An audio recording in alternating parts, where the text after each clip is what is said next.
Welcome, everyone. We have a unique episode here today. I'm with my new friend, Haley Cooper, who you're going to become very familiar with on my side of this anyway.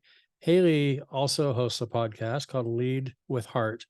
And my podcast, as you all know, is From the Heart, presented by the First Bank Center for Family-Owned Businesses. We both wanted to have the other person on our podcast at some point, and so we're going to try something here today. And we're going to, in the old sports radio and TV days, they called it a simulcast, where you had the broadcasters doing TV and radio at the same time. They still do that every now and then.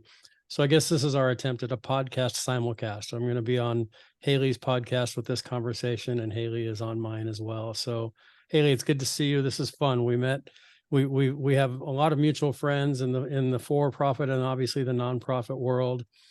We finally had a chance to sit down over a cup of coffee a few weeks ago and kind of put this together a little bit. So on my side anyway, welcome to the From the Heart podcast. It's great to see you.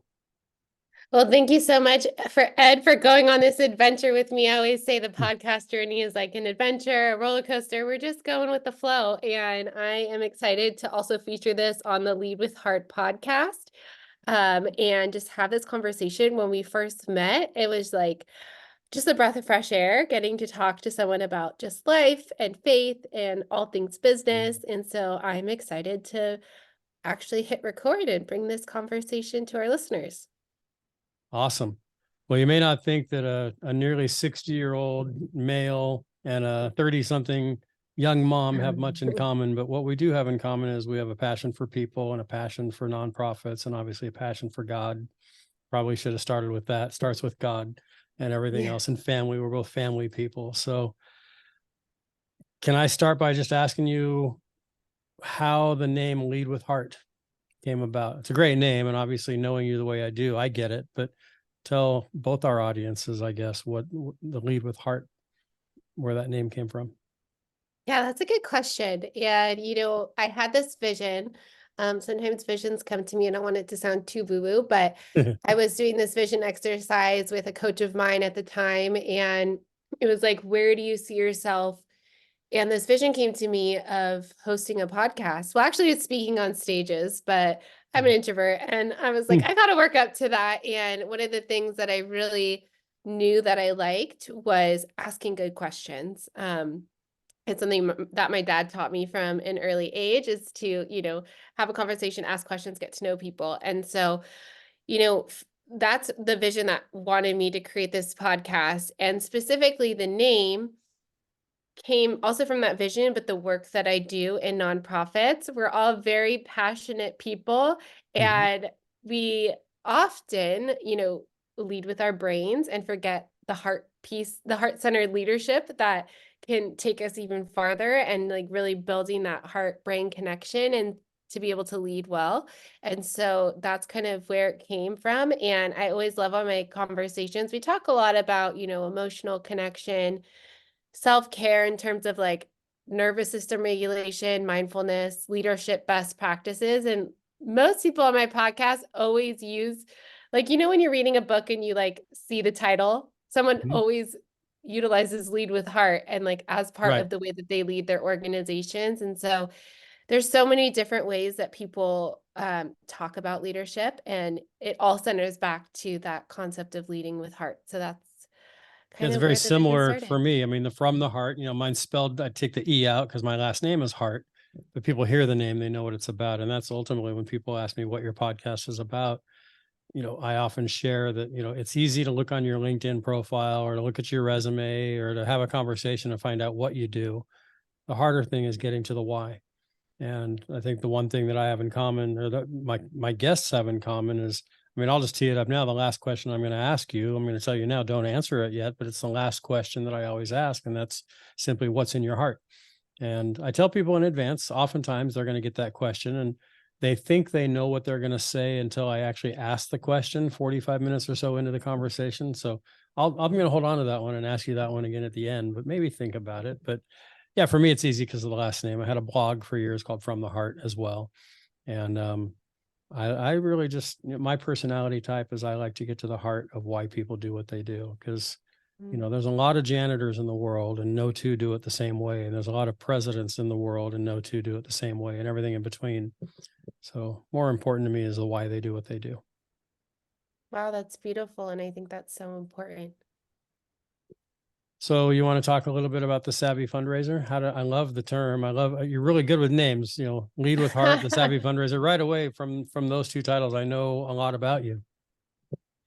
Yeah. So, I mean, do you want me to back up to like my whole experience or just talk about the present moment in the Savvy fundraiser I'd and love to how I got hear, there? yeah, I'd love to hear, a little bit of your background. Again, the why, going back to what I mentioned, but why you're doing it, how you got into it, and then love to talk a lot in this conversation about specifically what you do and your expertise. And I've got some questions that I like to ask because I'm on 3 nonprofit boards, and just Okay. selfishly, a lot of my podcasts, I kind of think of this as just two friends having a cup of coffee and a conversation. So hopefully that's what those that are watching or listening to this today will feel like they're just kind of sitting at the table with us.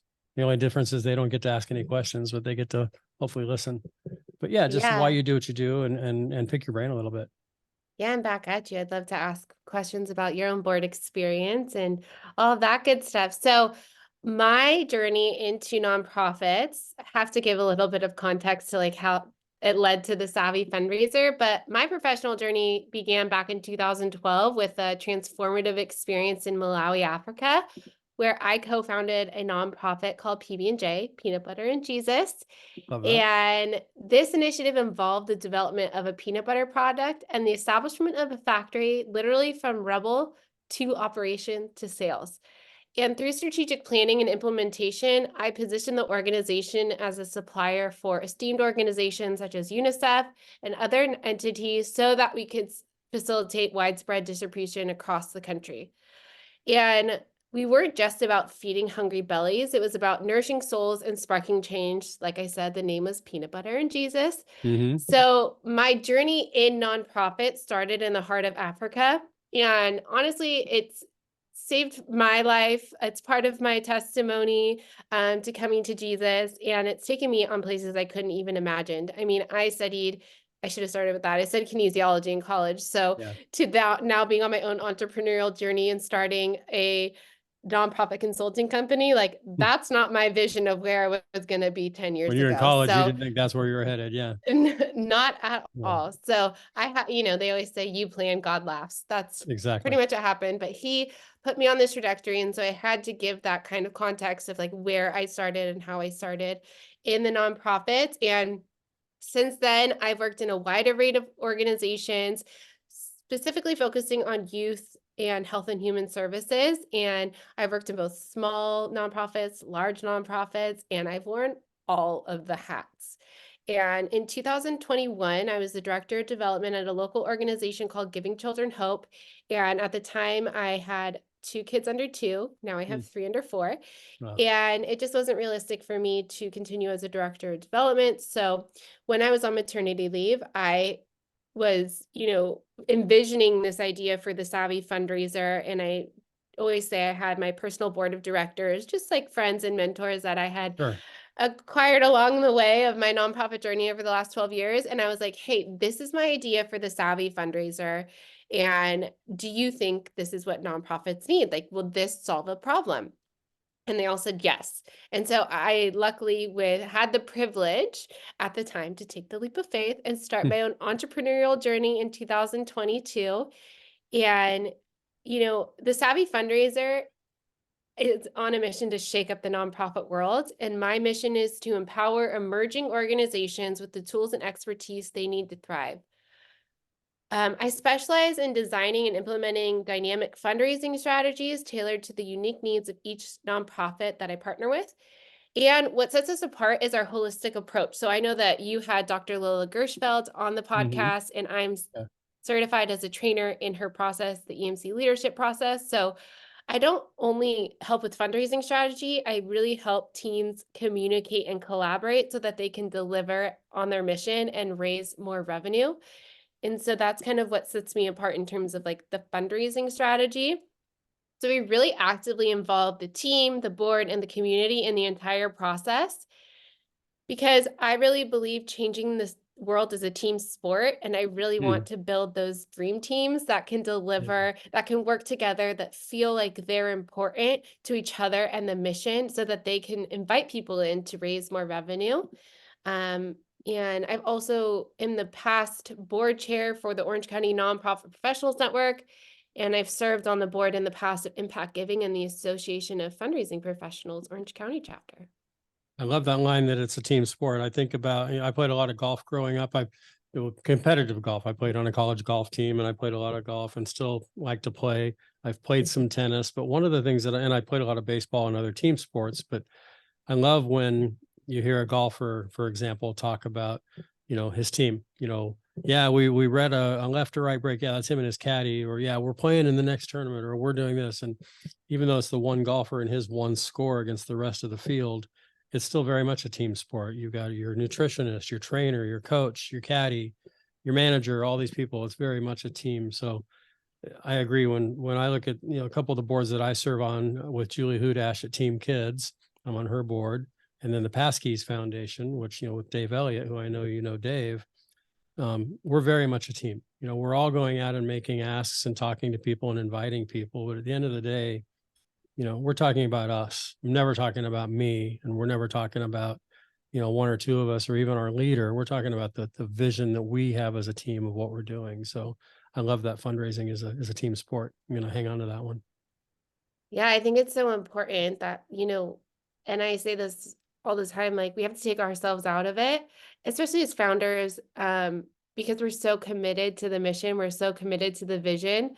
But, we talk a lot about on the Lead with Hart podcast, specifically recently, like envisioning that team that can surround you to be able to help you. So, having that vision and then helping the team build a team that can execute on that vision and that Yeah. mission. And knowing that you don't have to do it alone, because especially when you're a founder or a nonprofit leader, it can be really lonely. But it's okay to ask for help and create that team around you because the innovation and the growth will just accelerate. So if you don't mind, I'm going to take control of this conversation for just a second on my side, because I know the people that will be listening. It's kind of cool because you and I have a lot of the same audience too. Um, what would you tell the CEO or founder of a nonprofit when it comes to what they should seek when it comes to filling their board? Because a lot of people will get their best friends, or they'll get the people they know in the community, or they'll get, you know, fill. And oftentimes it is the right person. Many times it's not. But what advice do you have for the founder or the CEO or the leader of the nonprofit? And then the follow up question is going to be more from the board member perspective. But I'll hold on to that one until you answer the first one. Yeah, that's a good question. So I think it's getting really clear on like what are your goals and strategies for the organization and where are the gaps that you need to fill. So do you need legal support? Do you need HR support? Do you need someone who's really good at marketing? And obviously like you have to set the expectation from the beginning that everyone has to be a part of fundraising.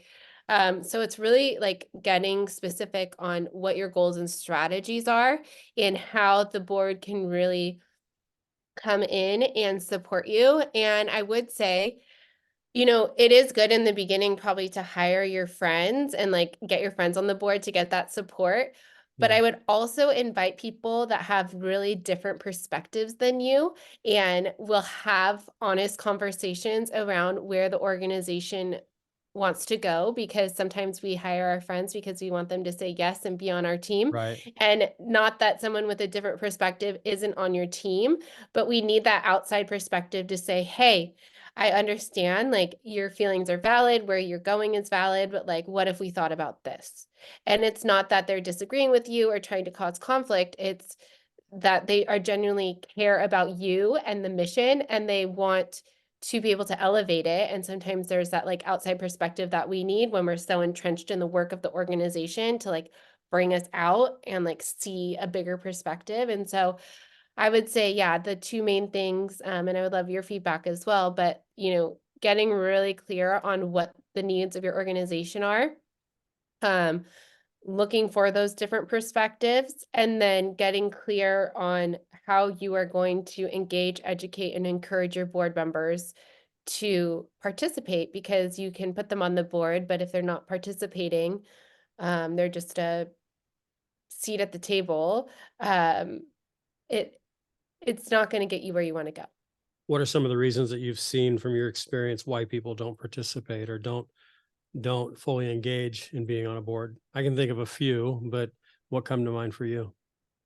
Yeah, so, I always get hired because I'm a CFRE, and the number one concern that I hear that people make is that Mm. their board isn't engaged and their board doesn't fundraise. And I think, in my own personal experience in the boards that I've worked with, it's because there's that one lack of onboarding. So people don't feel welcomed. They don't know how their role plays an important part, or their expertise or their skills play a role in helping the organization and the mission. And so they get lost, they get disconnected, and they don't understand why they're supposed to be there. And that leads into fundraising, because if they don't feel confident in their position on the board, they don't feel confident about how they're supposed to communicate about the organization, they're going to shy away from it. So, for Yeah. example, I was working with a board who hired me because their board wasn't fundraising. We've all heard that. Right. But when I came into the board, there was a lot of conflict, because and they were talking in circles and talking around each other, but they were talking the same thing. And so my job, and like I said, working with Dr. Lilda Gershfeld, was to go into the mission and really get to the underneath of the conflict, which is never about content. It's always about emotional disconnection. And these people felt disconnected from each other. There was also a lot of fear on the board that if they left, the organization wouldn't exist anymore, Mm. that all their hard work would have been for nothing. But each person on that board felt that way, but they had never communicated it in a room. And so utilizing the process that we do, it helped them slow down and like really understand how important they were to each other and the mission. And then I also think another thing is, for lack of engagement, or is lack of education. Mhm. So when you need to equip your board members with the knowledge and tools so they can confidently take on their roles as fundraisers and ambassadors. So whether that's giving them like a toolkit to like, here's the key messages you need. On the Right. board that I serve of OCMPN, like we have FAQs, we have a messaging guide, so that if we go out to a networking event, we know how we're supposed to communicate about the organization, and every single person on the board has that. Our board is also specifically around networking events, and one of the aspects. So we've trained people on how to network and like Sure. questions to ask and things like that. So being able to educate your board on what it means to be a fundraiser, and what are the best practices and communication strategies, and of course, what is the art of the ask, because we all know board members shy away from that. Right. So really making them feel comfortable with fundraising, and then, encouraging them and building a culture of encouragement, that you celebrate achievements and celebrate and recognize their contribution to the organization. Yeah. I like that because a couple of the boards I've served on over time, and even the two that I'm on now have done this really well. I'm on three, but two of the three have done it really well. The third one's pretty new, and actually, I think Small Business Diversity Network with Jay Ungos, I think he does as good of a job as any on this, is really clearly identifying, just like if you hire someone into your organization, they have a job description, they know what's expected of them. There's a performance review process, not necessarily that you would do that on with your board, but a job description, what's expected. I think where I've stepped off of boards in the past is either I didn't fully buy into the vision or the leader, or I just wasn't clear what was expected of me. I didn't have that toolkit as you talk about. I Mm. didn't really, I mean, I knew what we did and I knew what we were about, but I didn't, honestly, in one of them, I didn't even know that fundraising was part of the role because they never talked about it with us. And when I stepped off, they said, well, we would have loved to have worked with you more on some fundraising. It's like, well, you never told me that. I mean, I should know that, but I didn't. Yeah. I need education on that specific. I mean, I know how to ask for money and I know how to fundraise and I know a lot of the key components that it takes of building the relationships and trust and everything else. But, if I don't know a lot about the organization, it's really hard for me to convince somebody that they should, write a check, so to speak, or invest their time or be a supporter of what we're doing. So no, that's really, really good advice. Uh, Make sure people are clear. on what the board, what the nonprofit vision is and who we support and what we do. Give them a chance to go out and experience it firsthand. You join the board of Habitat for Humanity, the first thing they're going to do is put you out on a habitat build. They want you to go out there and see it and pound some nails and really learn what they do so that you can talk about it. Hey, when I was doing this, this is what we did. And I think that's really powerful. Yeah, and I think what you said about like having that job description is so important, and setting out those expectations from the beginning, explicitly Yeah, telling people that this is part of their role, and like inviting them. And I think, maybe it's not performance reviews, but specifically on the OCMPM board, like we have a mentorship program where we check in with our new board members, our current board members, like twice a year, and we're just like, hey, like, how is what's coming up for you? How can we support you? And creating a safe conversation for people to voice their concerns, and anything that might come up for them that they want to change or that's going really well, right? yeah, But it's not necessarily like an annual review like you would a job performance, but it's right. having those opportunities to say, hey, we know, and we also do a strength-based assessment. So it's like, this is your strength. Is this aligning with your role? Or are there ways that we can better utilize you to be more effective and utilize your time in a better way? And so, that strength-based approach is also helpful to align board members with where they want to go, because not everyone wants to do silent auctions or auction Hmm. gifts, right, as part of Yeah, fundraising, but maybe they like networking events and they like to gather people. So could they host a house party? Could they invite people to a restaurant? Like there's so many different ways to be involved. And so it's really understanding, those passions and interests of the people, and yeah, back to, from the heart, like why did they join the board in the first place, and aligning exactly. that all together to engage them in a meaningful way. I had a boss years ago who, one of the things that he did so well, a lot of things, but one of the things he did, he treated each of us as employees as we were more like board members on a nonprofit. And that, look, you have a lot of companies where you could work. Are we meeting your needs?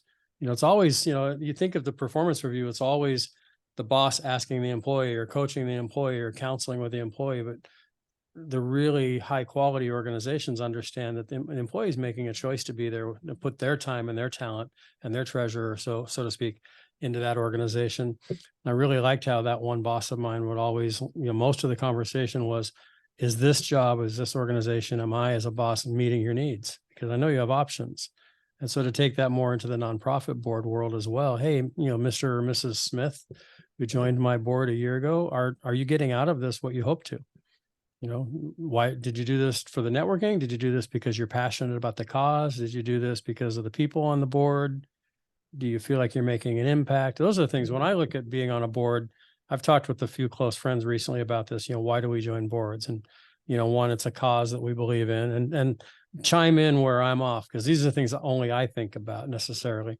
Is it a cause that I believe in? Is it a leader that I believe in? I'll use Passkeys as an example, or Team Kids. With Julie Hudash of Team Kids, or Dave Elliott of Passkeys. I believe in them. I believe in the vision. I believe in what they're doing. I feel like I can make an impact with my passion and my talents, but also I love to serve with the people that are on those boards. I mean, these are friends of mine, people that I do business with, people that I socialize with, people that I love and trust. And, if all of those factors aren't there, it might be hard to get somebody to really be successful on a board, I would think. Yeah, I would definitely agree with all of that. Yeah. What would you tell a person who's going onto a board? What other than those things that I just mentioned, what do you do when you work with the board members to help them become better at their role on the board? Yeah, so specifically like with this board that I worked with, and also with the board that I sit on with OCMPN, it's really getting clear on like, what do you want to get out of the organization as well, right? Like what are your goals and how can this help your professional or personal journey? Like if it's personal, how can being on this board help you realize your generosity through the organization? If it's professional, like how is this advancing your career? And I would also say like I always, when I join a board, I'm like, I'm all in, put me to work. Like you're gonna get out what you put in. Yeah. So if you're looking for a meaningful experience, you're going to have to put in the work. You're going to have to be an active member and really be clear about understanding the expectations that are expected of you. Right. And, asking like, hey, so like just asking questions and making sure it's clear, but really jumping in and being a part of the team.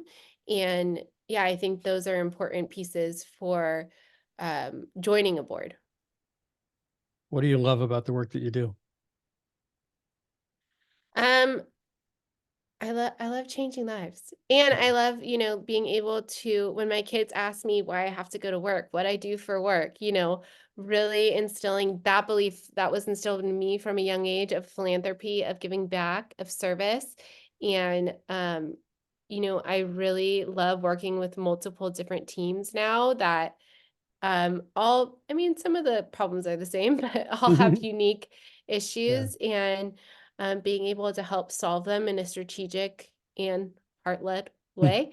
Um, Yeah. and, specifically with the work that I do, seeing that click where like that spark in someone's eye, where Yeah. like they get it or they get excited and they start to talk about all the ways that they can move the mission forward. And so I know I've done my job well and someone else is doing my job for me. Yeah. And so that's where I just like to work with passionate people that are making an impact and helping me realize my own philanthropic journey through the work that I do. Yeah. Yeah. We like, at the end of the day, we want to know we're making an impact. And What so, about you? I want to shoot that. yeah, I think for me, it's funny. I just had lunch today with a longtime friend in the family business arena, and we had talked a lot about impact and influence. And for me, that's just it. If I feel like I can have an influence, I don't like the term social media influencer. I'm 59 years Mhm. old. I don't think of myself as a social media influencer, nor is that a goal of mine.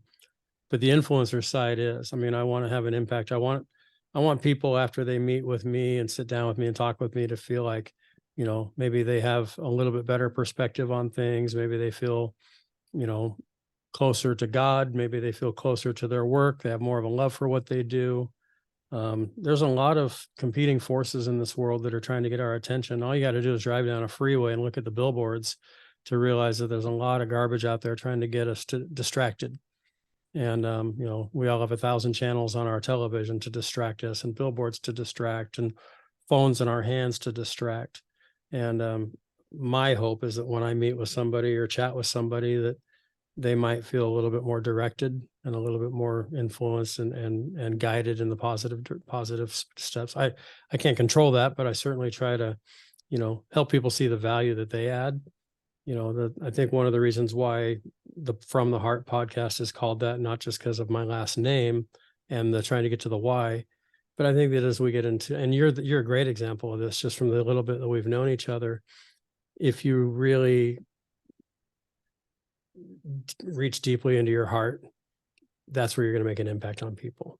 There's a lot of Mhm. smart people in this world who are just wandering around aimlessly because they don't really have a direction or a passion. And there's a lot of really passionate people that aren't really smart.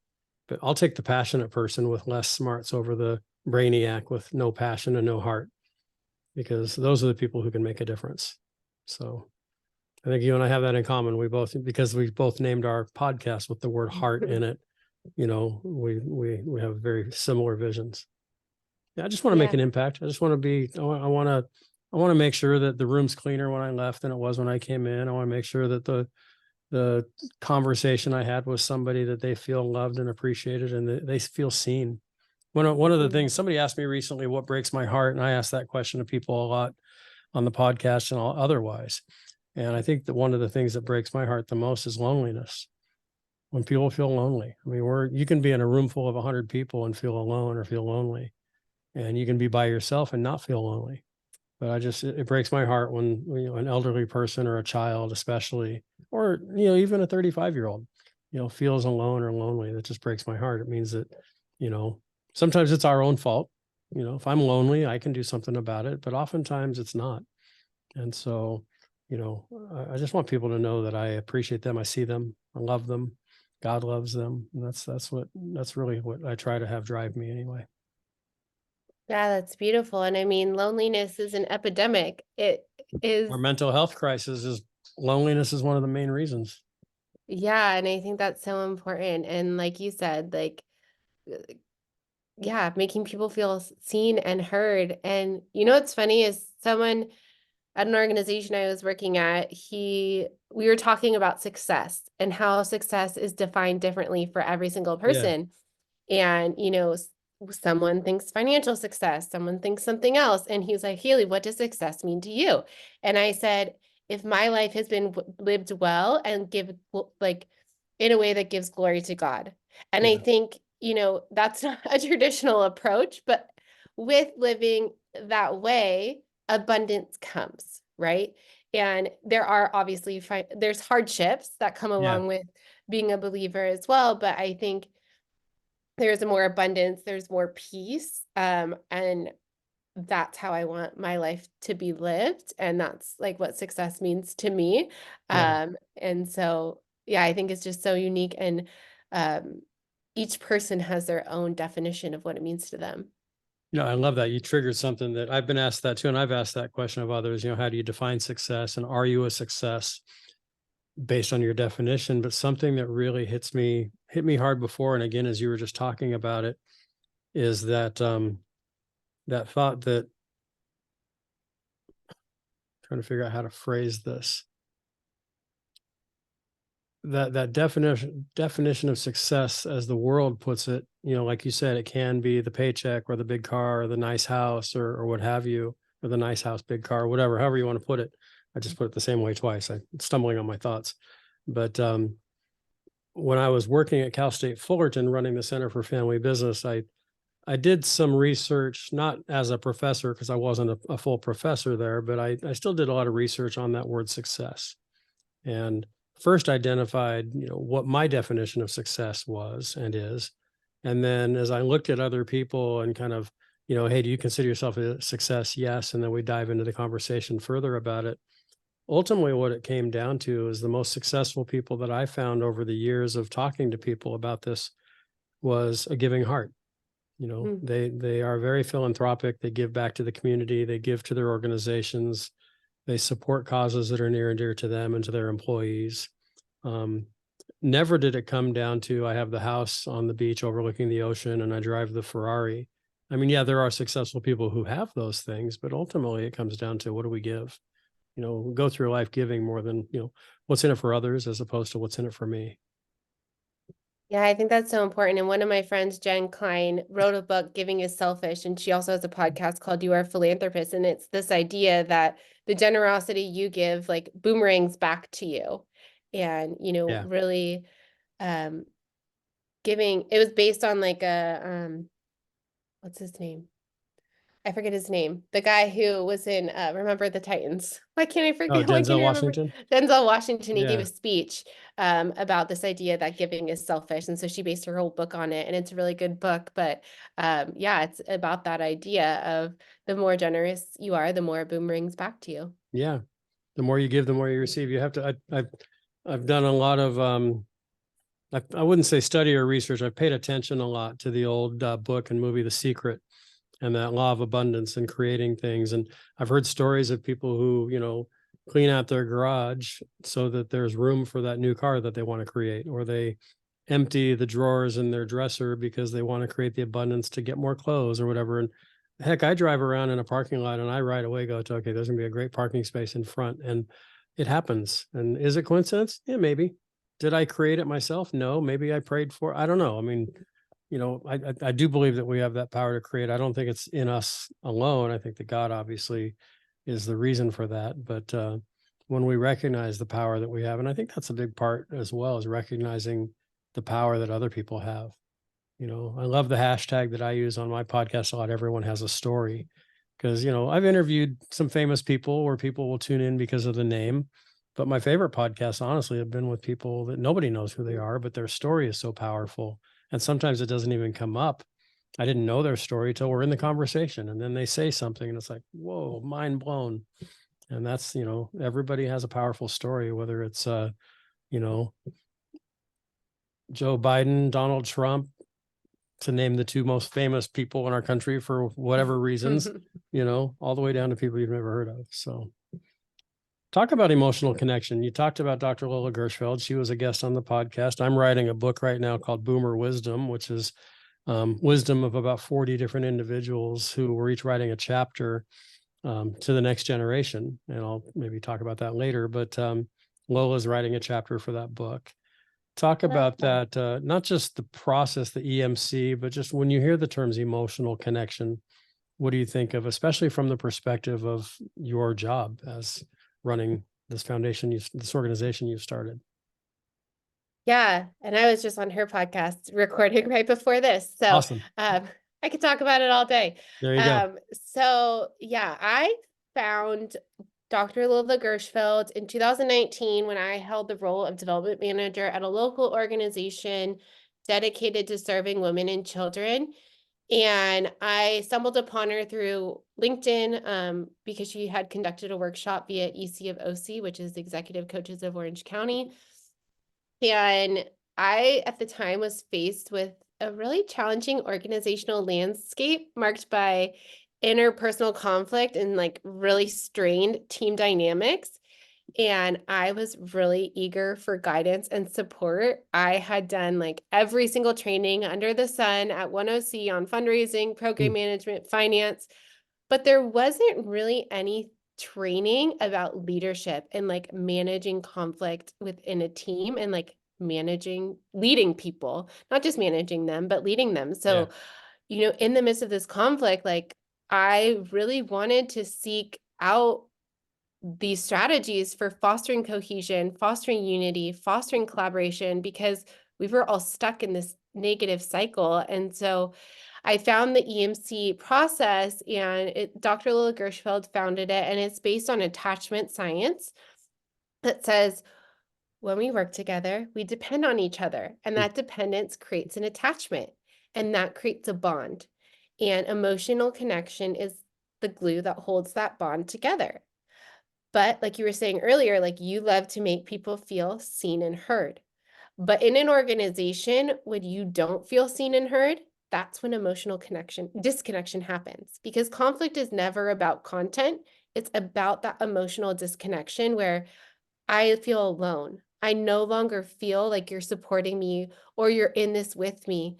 I'm lost. I feel alone. And so we get into these habits. And it's funny because I recorded on a podcast and someone's like, our childhood wounds show up in our adult life, Yep. like things that happened in our past. Let's say we feel rejected or we feel like we're not good enough.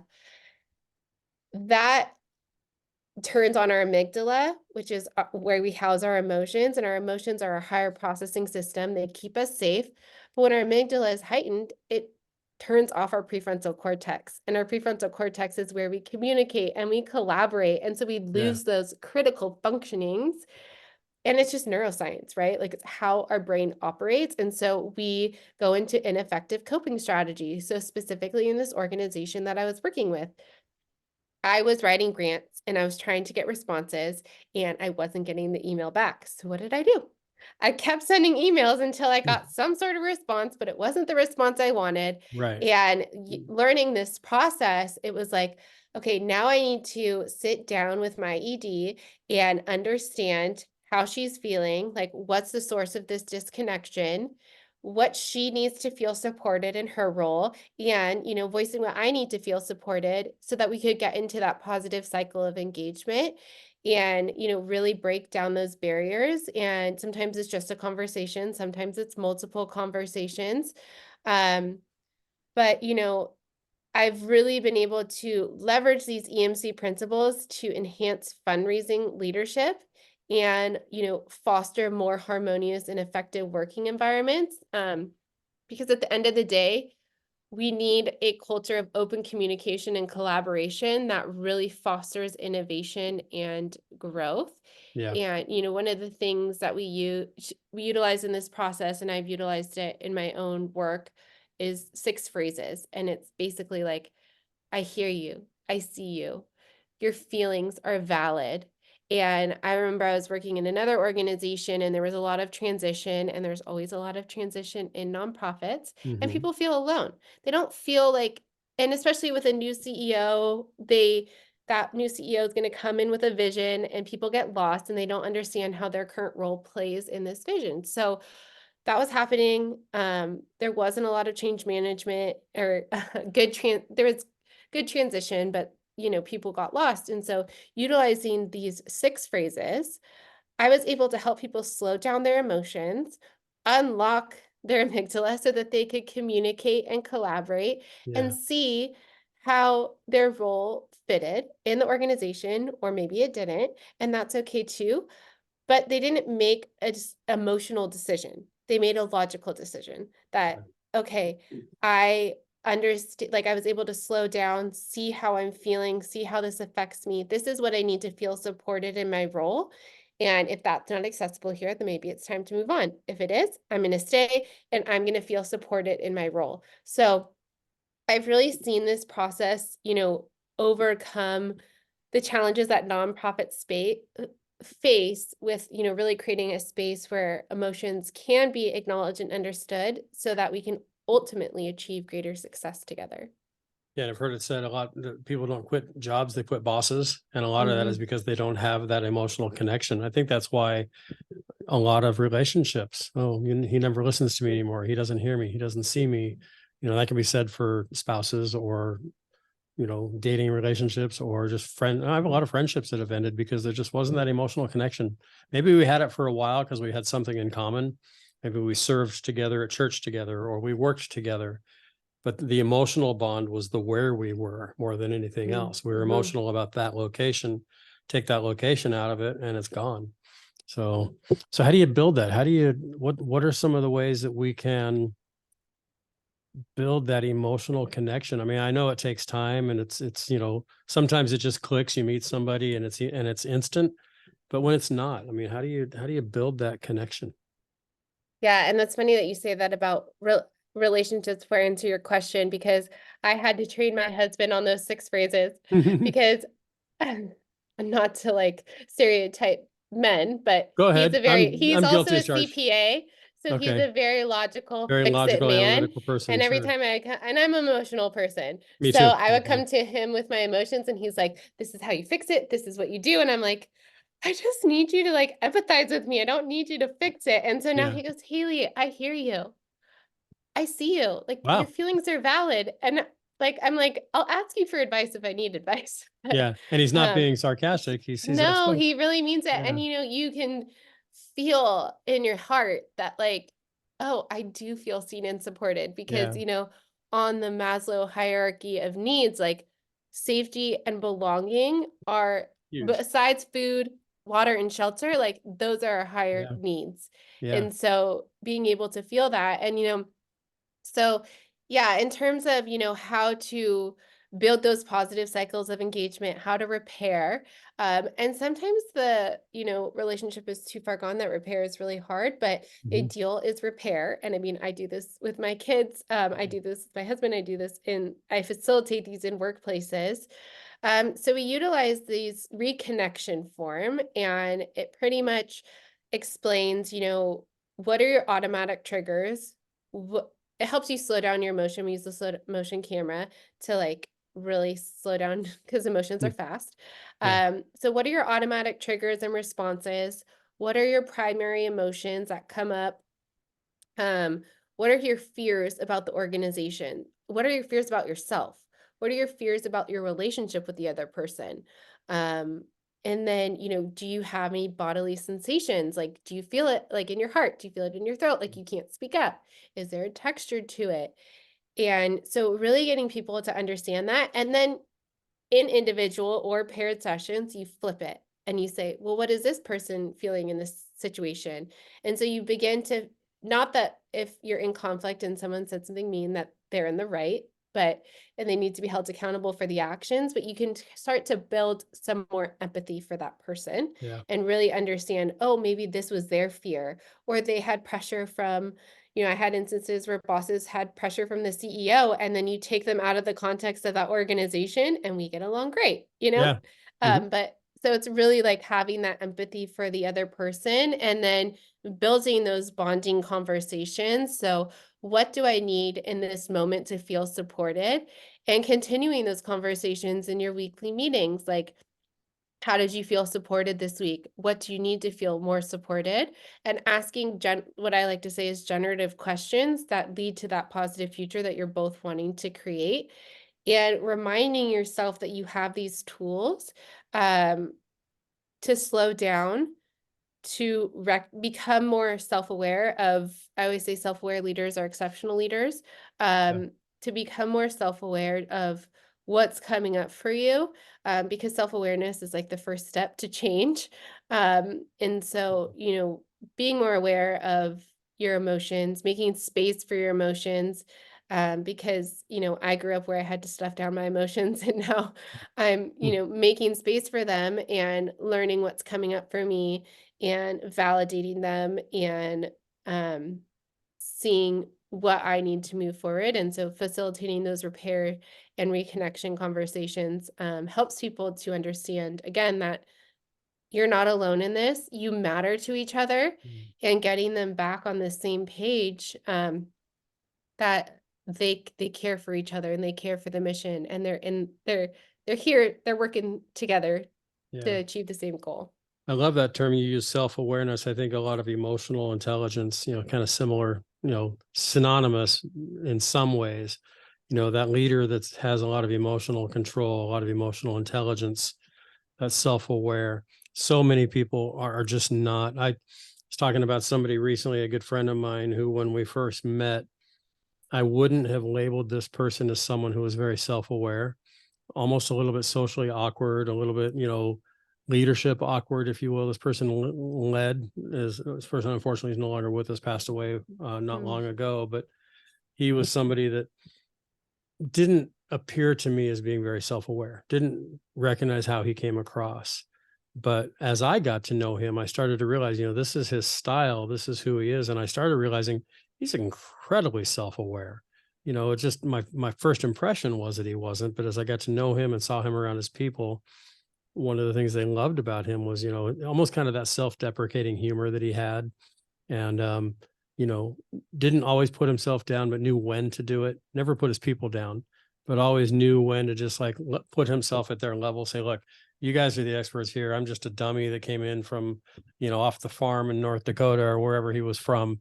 And people really loved that. But in the one-on-one, initially, the conversations with him, I didn't pick up on that. It wasn't until I really saw him around people and I saw how other people saw him who really knew him, but I thought, man, this guy's more self-aware than I realize.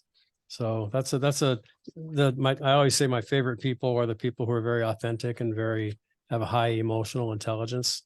People who just kind of get it. They're not saying the awkward things. I can come across sometimes as being awkward.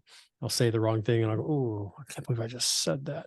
But probably said a few of those on this podcast even. So, but I mean, I'm awkward, I'm introverted, I own it, but I think it's embracing that messiness, and emotional connection yeah, is, like, about embracing that messiness and making space for messiness, and also, like, taking time to get to know people, because on the yeah, surface, they might seem one way, and below, like, you'll get to know why their actions or how they respond to certain situations, and so really making time for those relationships is so important. And um, yeah, I think it's the work we all have to do, the inner work that we have to yeah. do.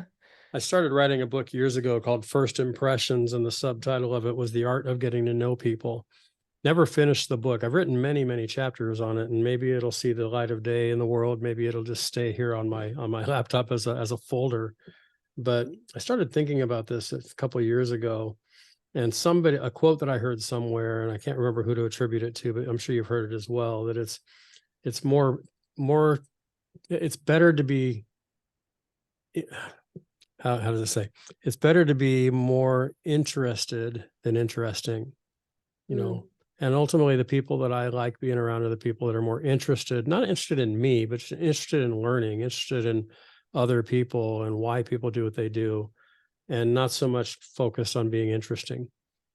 Be the most interested person in the room, not the most interesting person in the room, I think is how the person said it when I first heard it. And I loved that, because it's like, when I meet somebody and they're just curious. You ever watch Ted Lasso?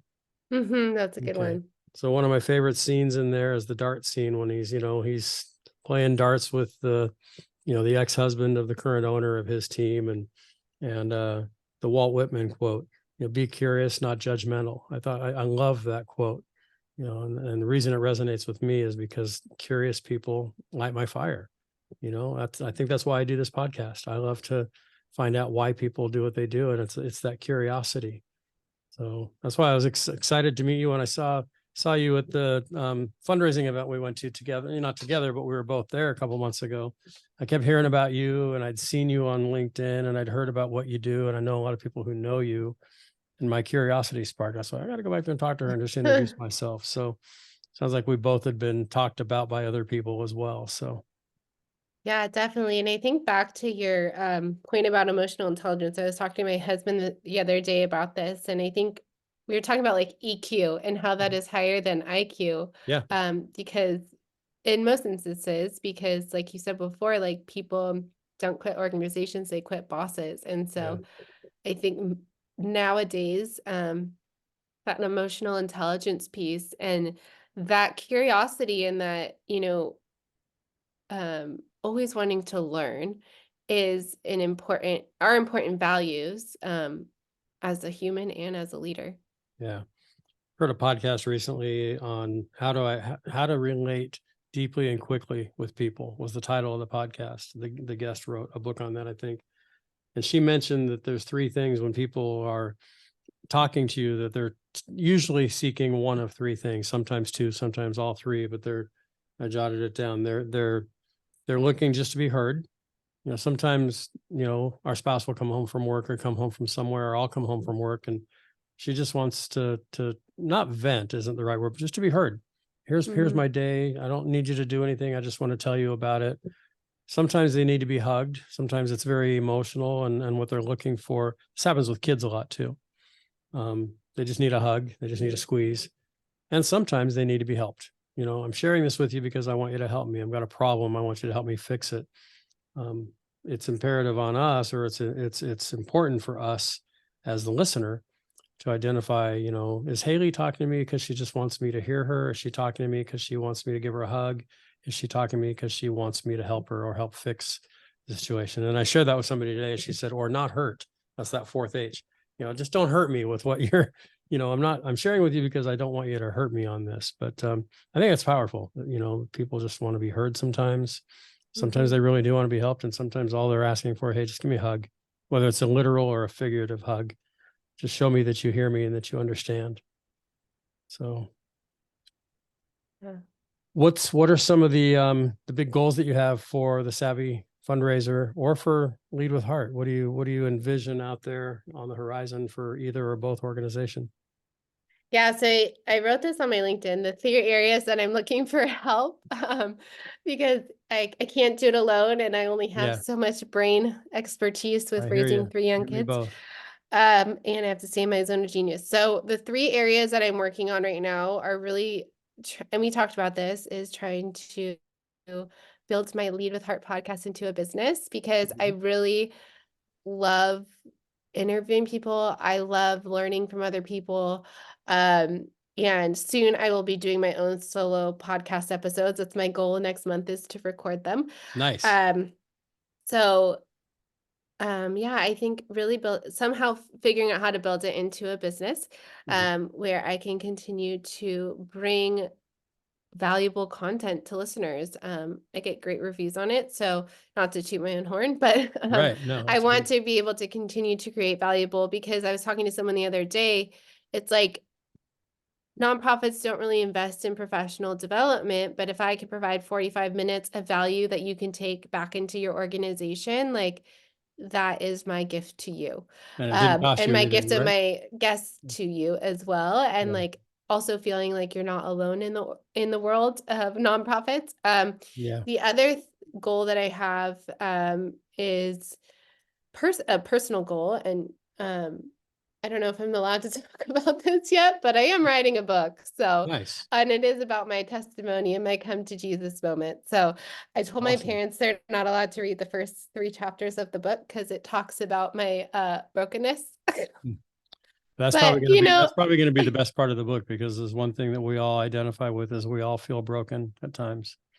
but like in the intro, I'm gonna write, we all like to skip the Old Testament because there's so much brokenness, there's so much battle, whatever. We all like to skip to the Jesus part, but sometimes, Yeah. the Old Testament leads to the gospel and Jesus is the fulfillment of it. So I'm like, well, sometimes we got to talk about the hard stuff to lead to the good stuff. So Yep. We don't that's appreciate the good stuff unless we've had the hard stuff either. yeah, and then with my own business, just, figuring out, um, I've really niched down on what I'm offering, like I said in the beginning, which is fundraising strategy for emerging nonprofits. So, of course, any referrals or clients who are in need of their fundraising strategy, is always helpful, because I am here to help grow nonprofits and help them solve the world's greatest problems. I love it. And that's what I love about it. I tell people my favorite thing about working with family businesses is that every family business, regardless of their industry, they're doing it because it's a passion. I mean, I've been to steel manufacturing companies and coffee companies and hospitality all over the place and consulting companies and you name the industry. And I know family businesses in those industries, and everybody seems very passionate about it. And then I flip over into the nonprofit world. And, I mean, I could rattle off the names of nonprofit leaders that you and I know in common, everything from after school programs for women and children to, domestic violence shelters to you name it. And everybody has their passion for why they're doing what they're doing. And I think that that's just, for me, my goals are to continue to, reach people.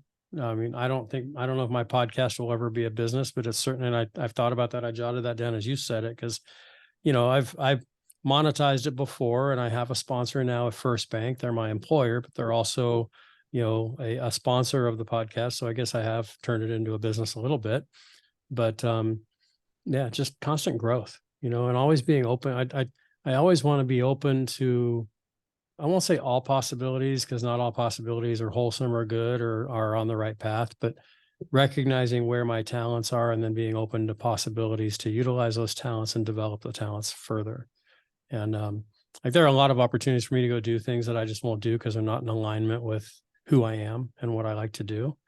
But it's always nice to look at options and see how we can touch people's lives. I think that's like with this podcast, we're creating content for people hopefully to utilize and make their lives a little bit better, maybe do their jobs better. Maybe they get an answer to a prayer or an answer to a stupor of thought they're having on how to do something. So it's good that we're both doing this. It's fun. It's fun doing this with you today. Yeah, I agree. And I think, that alignment piece is so important as well. Like in our own businesses, we get real clear on values and missions. But I found in my own personal life, like I have to do the same. Like I have my own set of personal mission, vision, and values, and I have one for my family as well. And so, like recently I was going through a job interview process and ended up that, it just didn't align in this season. Not that it's like a no forever, but it was like Yeah. really getting clear because I wanted to say yes, but my husband had to remind me of my mission, vision, and values. Mhm. Right. Because I'm a yes person and a Yeah. people pleaser. So I want to You and me both. like, say yes to every opportunity that comes my way, but having that guiding path of like, this is what I'm committed to. And of course, it can change in the seasons, but like right now, it's like, this is my guiding mission, my guiding values, what's important to me. And I have to remember to make decisions that are in alignment with that. Because if I don't, then it's going to feel icky to me. I'm going to Yeah. get frustrated and I'm not going to deliver my best work. So, and people are always like, "What are you excited about this year?" And I'm like, honestly saying no, because I've Mm, gotten yep. really clear on what matters to me right now and saying no to opportunities that don't align, even though every instinct inside of me wants to say yes. Yep. But it feels like I feel at peace when I have that. I feel the same way. I have a close friend. You may know Jenny Dinnan, McKinsey Corporation. Yeah, she and I both tend to like to say yes to a lot of things, and we always coach each other on. We'll like call each other or text each other. Guess what? I said no to today, and it's like it's so awesome. I asked her a few months ago about being on a board and involved with something else, and she came back with no to both of those, and I just wrote back, I'm so proud of you. As much as I wanted her to be on these with me, it's like, I love that. And I read an article years ago. Psychology magazine came out with an article probably 15 years ago called The Power of No, and just how liberating it can be, for us to say no. When we say no to one thing, we're saying yes to something else. I've shared that, that term FOMO, fear of missing out. I miss out. I miss it when other friends of mine are doing things together and I'm not there, or family or what have you. But I've learned lately to have more of the joy, the JOMO, the joy of missing out, Yeah. because what it means to me is if I missed something, if I didn't go to an event or I wasn't at a breakfast with a bunch of my friends, it's probably because I chose to do something that was a better yes.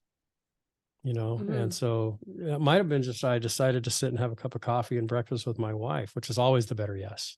Yes. But if I choose to stay home and have coffee with her in the morning as opposed to going to breakfast with friends, I don't have that fear of missing out anymore, because I know I'm doing something that is just feels like it's the right place for me to be at that right time. So yeah, this is time well spent. I like this. This is a fun experiment that we're, sort of interviewing each other and talking to each other about why we do what we do.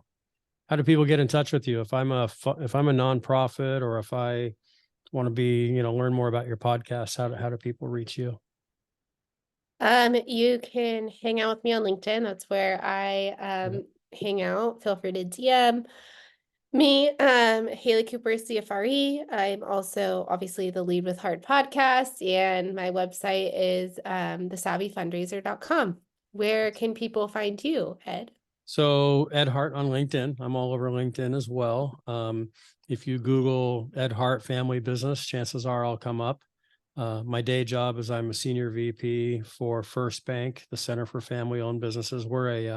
First Bank's a fourth generation privately held bank headquartered in St. Louis. I oversee family business education and consulting for the bank here on the West Coast. And so that's my job by day. And I guess also my job by day is hosting the From the Heart podcast. I'm always looking for great guests.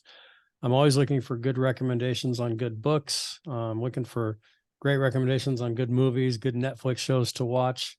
I love education. I love to, just I send stupid dad jokes to my kids and grandkids and nieces and nephews all the time. So if you know any good dad jokes, pass them my way. So always looking for great content. I love that. Well, thank you so much for experimenting with me. Yeah, I've enjoyed this conversation. Like, I mean, I do have my cup of coffee at there you go. 3 p.m. I had espresso after lunch at the restaurant that I was at, so I'll probably go have another cup of coffee now. So can I finish by asking you my question that I already asked you earlier? Sure. I feel like I All right. forgot. That's good. I'm glad you forgot. That means you're not thinking about it. So you'll answer from your heart, no pun intended.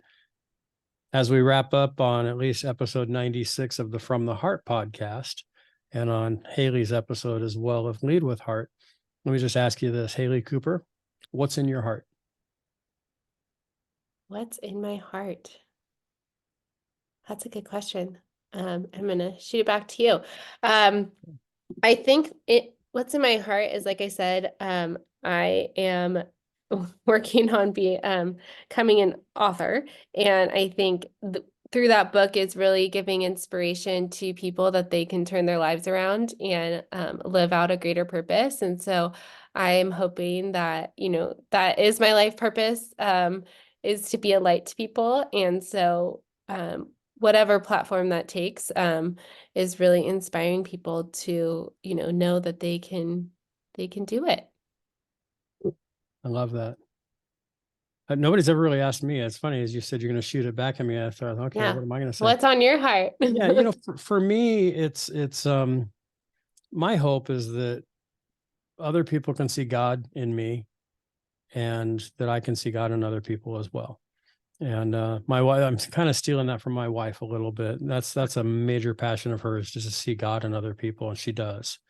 And as she has shared that with me over the years, it really has resonated and sunk more deeply into me of just, I think that's ultimately why we're here. See, for those that are not believers in God and in Jesus, your interpretation of that can be just to see good in other people. Mm-hmm. I want people to see good in me, and I want to see good in other people as well. And I think that if we approach every relationship and every conversation we have, that this is a really good person that God loves a whole lot more than I ever will. And this is a good person who really has my best intentions in mind, then life's a little bit easier. What a more peaceful world we would have. Couldn't say it better. Well, thank you. This has been awesome. Yeah, thank you. I appreciate it. Yeah, really, really great. And I'll, like I said, I'll share this on my side. You share when and however you want to do it as well. And this will be a fun experiment. We'll see. Maybe we double our audiences this way. Who knows? Yeah, will you share the audio with me? Yeah, I will. Okay. I'll get it kind Okay. of probably spend the next day or so. Just, I do my editing because it's pretty simple. I know you send yours off, which I should do, but I'll keep it simple and I'll That's all send it good. over to you right away.